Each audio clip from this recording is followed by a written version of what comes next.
So let's go the three principles, just three of them, for running a thriving hit business. And I'm just going to tell you where we're going to go here. I want three principles. If you could just give us three that we should focus on to run a great hit business, what are those three?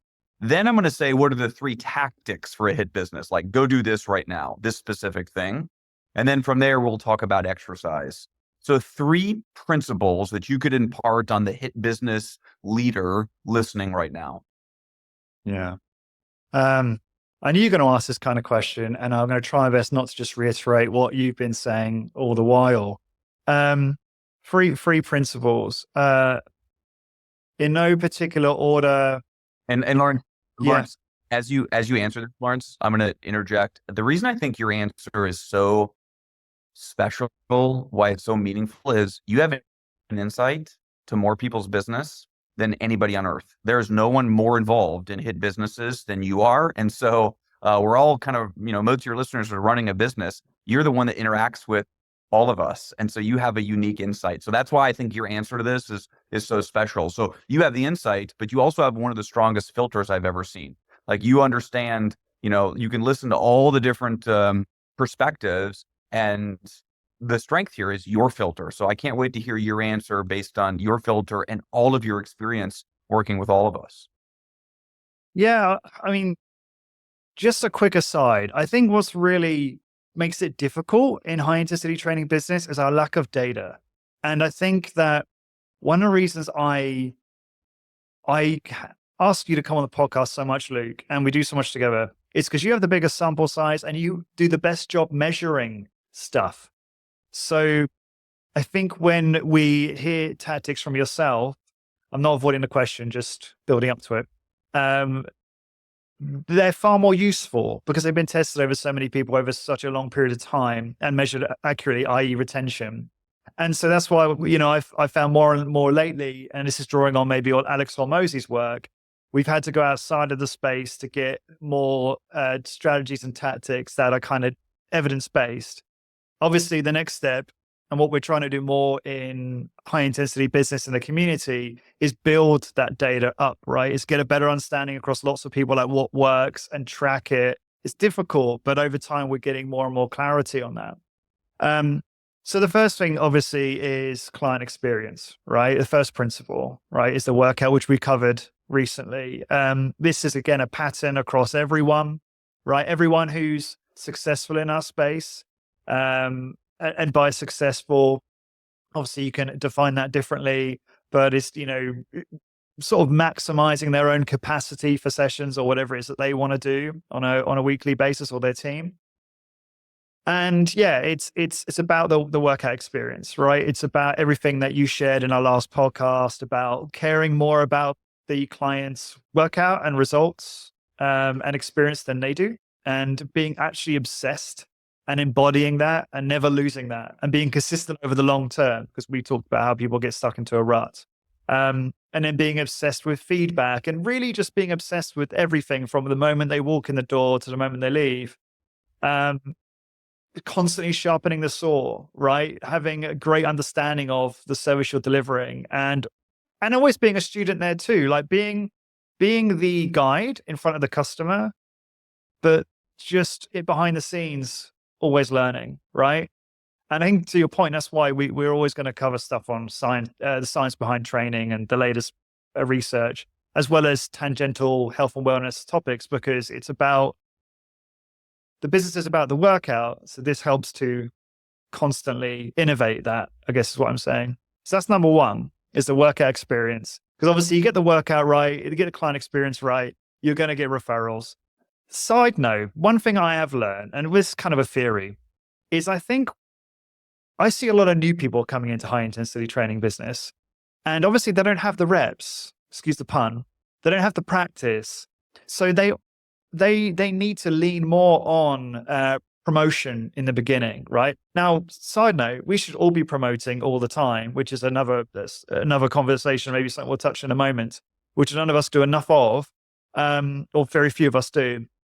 But I think in the beginning, frankly, a lot of people new to a high intensity training business just don't have the skill because they have not had enough practice or have not done enough education, right?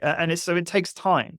So I think in lieu of that, one has to do more promotion in the beginning, right? And understand that if you're retaining, I mean, it's just my opinion, obviously, but what I see, if you're retaining people in the beginning and not necessarily getting referrals, you're doing okay. And then as you get better, you'll start generating more as referrals. And that's what I see among some of our members, is it can take a little bit more time. So have to lean more on promotion in the beginning. Second principle for me would probably be just being like completely obsessed with the customer. You know, Jeff Bezos is famous for saying that in his Amazon letters, right? Just forget about the competition, just completely obsessed with your customer.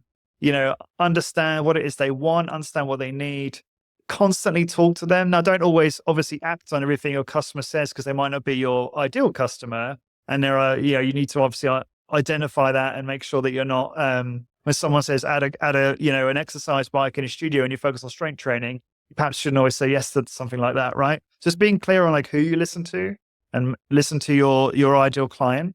Yeah, go ahead, Luke. His paraphrase on that, and I love it, is be obsessed with the customer, not with your competition. Be obsessed with innovating for your customer, but don't ever ask your customer what they want because they just don't have a clue, or maybe they can't articulate it. So think on behalf of how you could serve your customer better all the time. Pay attention to their lives and how they interact with your brand and your product and service. But don't just sit down and say, hey, what can we do better for you, and expect to get a good answer that you can actually implement. And that's what you were saying. I think that he's articulated that wonderfully. Yeah. Thanks for buying me time on the final principle. But yeah, no, you did a great job elaborating on that. I appreciate that. And this is actually, I should take a back a step. This is probably almost the most important thing, which is strategy, right? Which is prioritizing. I listened to a wonderful, like a audio course, I guess you could call it, or an audio program by Sam Ovens, who's the founder of School, right? Very successful entrepreneur. And he just made such a good point. He's like, and you'll love this, Luke. It's like whenever, you know, he was on a call where he was helping customers and they came onto the call to ask him questions. And rather than asking questions, they make statements or start by telling a story. This happens a lot in our space. It just shows they don't know what they want. They're not clearly defined their priorities and their objectives.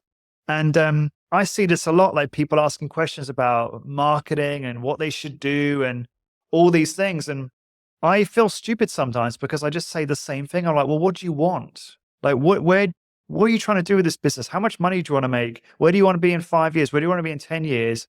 And it doesn't mean they have to implement all of EOS, right? The book traction, which we talk about often on this show. I'm not saying that, but just being clear on what you want.